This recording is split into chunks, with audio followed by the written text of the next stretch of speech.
Picnic এটা?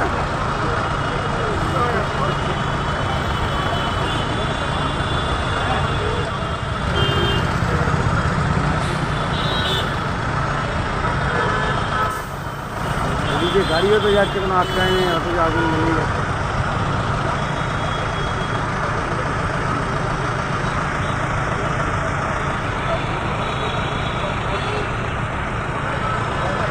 আচ্ছা শোনাবো না, শোনাবো না। হ্যাঁ ঠিক আছে।